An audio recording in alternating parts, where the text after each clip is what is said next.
हुकूमत गिराने और वजीर आजम को घर भेजने के लिए अपोजिशन की तहरीक शुरू होने के पहले दिन से तहरीक इंसाफ की हुकूमत और खुद वजीर आजम इमरान खान कई बार ये कह चुके हैं कि उन्हें या उनकी हुकूमत को इस पीडीएम की तहरीक से कोई खतरा नहीं है, मगर ऐसा लगता नहीं है क्योंकि हुकूमत की सारी तवज्जो इस वक्त मुल्की और अवामी मसाइल पर नहीं बल्कि सिर्फ और सिर्फ पीडीएम की तहरीक को रोकने पर लगी हुई है। मुआवन खुसूसी हों, वुज़रा हों या वज़ीर आज़म, खुद हर तकरीब और हर प्रेस कॉन्फ्रेंस में अपनी कारकर्दगी के बजाय मुल्क के हर मसले का जिम्मेदार साबिका हुकूमतों और अपोजिशन को ठहराते हैं। कल भी वज़ीर आज़म की ज़ेर सदारत वफाकी वुज़रा और तर्जुमानों का इजलास हुआ जिसमें वज़ीर आज़म ने पीडीएम से निपटने के लिए गाइडलाइंस दी।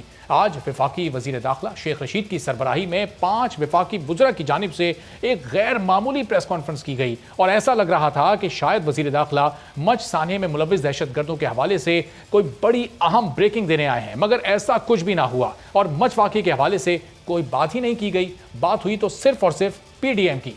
कल वज़ीर आज़म की जानिब से पीडीएम के मामले पर वजारत दाखिला को जिम्मेदारियां मिली। वज़ीर दाखिला शेख रशीद को अपोजिशन जलसों में मदरसों के बच्चों की शिरकत रोकने का टास्क दिया गया, जिस पर उन्होंने मदारिस से राब्ते भी शुरू कर दिए। वज़ीर दाखिला ने अपोजिशन का यह तजाद भी वाज़ेह किया कि अपोजिशन 19 जनवरी को इलेक्शन कमीशन के सामने एहतजाज कर रही है और इसी इलेक्शन कमीशन के तहत होने वाले ज़िमनी इंतखाब में भी हिस्सा लेने जा रही है। 2018 के इलेक्शन में जो सीटें अपोजिशन जमातों को मिली वो इंतखाबात भी इसी इलेक्शन कमीशन के तहत हुए थे। क्या कहना था वज़ीर दाखिला का? वज़ीर दिफा परवेज़ खटक ने भी इस प्रेस कॉन्फ्रेंस में अपनी मौजूदगी का एहसास दिलाया। इलेक्शन में धांधली के इल्ज़ामात पर बात करते हुए उन्होंने बताया कि धांधली के हवाले से मेरी सरबराही में कमेटी बनी थी जिसके सिर्फ 2 इजलासों में ही अपोजिशन के लोगों ने शिरकत की। अपोजिशन बगैर सबूत के धांधली के इल्ज़ामात लगा रही है और कोई सबूत पेश नहीं कर पा रही। क्या कहा उन्होंने? तो अब एक तरफ तो हुकूमत पीडीएम को इलेक्शन कमीशन के सामने एहतजाज की इजाज़त भी दे रही है और साथ ही सुप्रीम कोर्ट के फैसले का हवाला देते हुए फरोग नसीम ने यह वार्निंग भी दे दी है कि एहतजाज करना सबका हक है, लेकिन अगर किसी ने कानून हाथ में लिया तो कानून हरकत में आएगा। फरोग नसीम ने क्या कहा, यह भी सुन लीजिए। हुकूमत की जानिब से पुरअमन रैली की इजाज़त मिलने के बाद पीडीएम ने पूरी कुव्वत के साथ इलेक्शन कमीशन के सामने एहतजाजी रैली निकालने का ऐलान कर दिया है। नून लीग की क़यादत ने गिलगित बल्तिस्तान में होने वाले इलेक्शन से मुताल्लिक आज वाइट पेपर भी जारी कर दिया। इल्ज़ाम लगाया कि 2018 के इंतखाबात में धांधली के जरिए सेलेक्टेड हुक्मरान मुसल्लत करने का तजुर्बा किया गया और इंतखाबात में धांधली का रीप्ले गिलगित बल्तिस्तान में किया गया। अवाम वोट की इज्जत का हक मांग रहे हैं। सेक्रेटरी जनरल नून लीग एहसन इकबाल ने ऐलान किया कि आज़ाद कश्मीर के इंतखाबात में नून लीग पोलिंग स्टेशंस की निगरानी खुद करेगी। उन्होंने क्या कहा, यह भी सुनिए।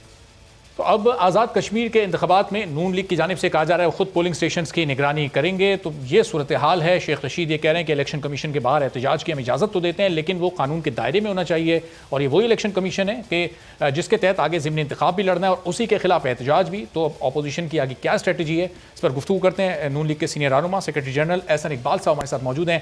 एहसन साहब बहुत शुक्रिया प्रोग्राम के लिए, आपने वक्त निकाला। 19 को इलेक्शन कमीशन के बाहर आप लोग एहतजाज भी करने जा रहे हैं और आगे ज़िमनी इंतखाब भी लड़ रहे हैं, वो ज़िमनी इंतखाब भी इसी इलेक्शन कमीशन ने कराना है। तो ये अपोजिशन की हिकमत अमली में ये कहीं तजाद की सूरत में तो नहीं देखा जाएगा आगे?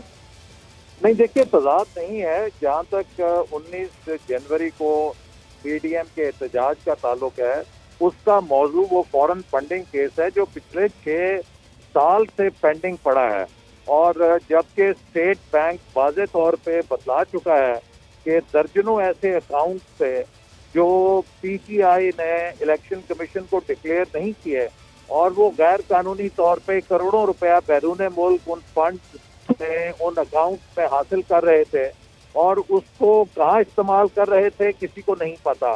तो ये एक ऐसी गैर कानूनी कार्रवाई है जिसके ऊपर इमरान खान साहब भी नाअहल होते हैं और पीटीआई की रजिस्ट्रेशन भी कैंसिल होती है और यही वो एनआरओ है कि जिसको लेकर इमरान खान साहब 6 साल से बैठे हुए हैं और साकिब निसार साहब ने बजाय इस सुप्रीम कोर्ट में फैसला करने के, उन्हें नाअहल करने के, ये केस इलेक्शन कमीशन को भेज दिया था ताकि वो कम से कम इलेक्शन में अपना रोल प्ले कर सकें और उनको सिलेक्ट किया जा सके।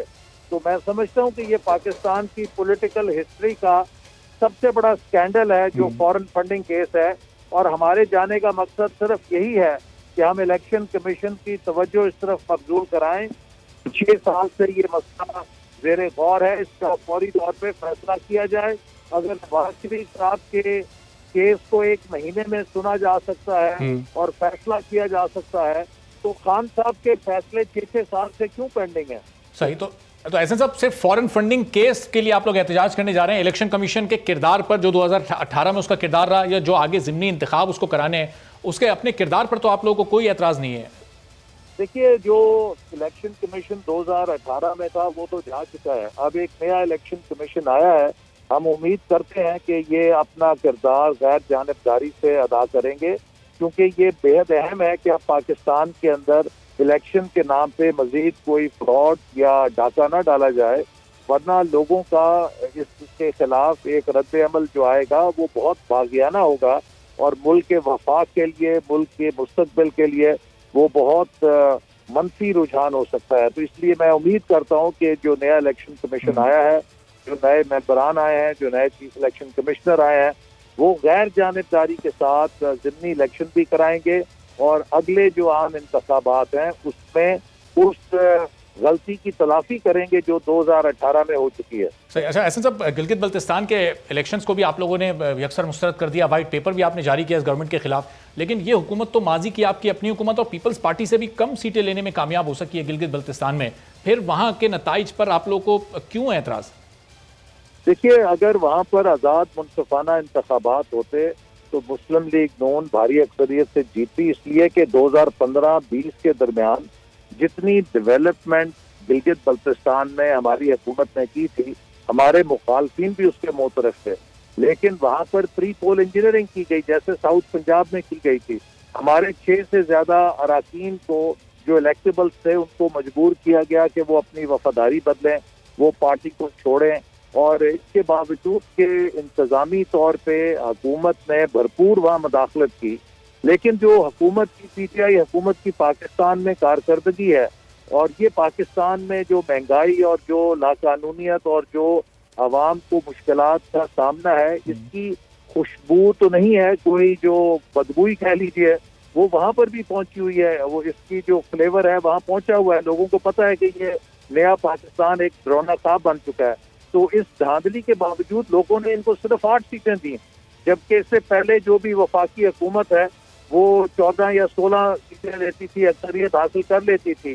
ان کو سادہ اکثریت بھی نہیں ملی اور انہیں پھر اسی طرح آزاد امیدوار تحفے میں پیش کیے گئے، جیسے کہ پنجاب میں آزاد امیدواروں کو پی ٹی آئی کو پیش کیا گیا اور عثمان بزدار صاحب کو پنجاب میں وزارت اعلیٰ کا منصب ملا. لیکن احسن صاحب اگر گلگت بلتستان میں اگر آپ لوگ زیادہ سیٹیں حاصل کرنے میں کامیاب ہو بھی جاتے اور اگر حکومت بنانے میں بھی کامیاب ہو جاتے تو پھر وہاں کے مسائل آپ کیسے حل کرتے؟ چونکہ وفاق میں کسی اور جماعت کی حکومت، پھر وہی فنڈز کے ٹرانسفر کا مسئلہ ہوتا، پیسوں کا ایشو ہوتا وہاں کے مسائل حل کرنے کے لیے، پھر آپ لوگوں کے پاس اور مزید چیلنجز بڑھ جاتے. گلگت بلتستان کی حکومت کا بھی وہی ڈیموکریٹک رائٹ ہے جو سندھ کی حکومت کا ڈیموکریٹک رائٹ ہے. جیسے سندھ میں ایک مخالف حکومت ہے لیکن وہ چل رہی ہے. گلگت بلتستان کو مسلم لیگ نون کے دور میں ڈسیبل کر دیے گئے تھے. سبسکرائب کریں اور بیل دبائیں تاکہ کوئی خبر رہ نہ جائے.